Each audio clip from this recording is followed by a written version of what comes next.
app na makipag-ugnayan sa mga kaibigan natin sa Malaysia at saka sa Singapore.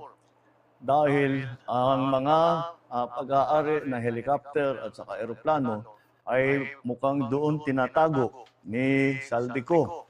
At nakarehistro po ito sa kanyang kumpanya na tinatawag ng Misbis Aviation and Development Corporation. Ngunit nagkaroon na ng freeze order ang AMLAC, kaya lahat ng galaw at disposisyon ng mga aircraft na ito ay lalo na ngayon ay ipinagbabawal.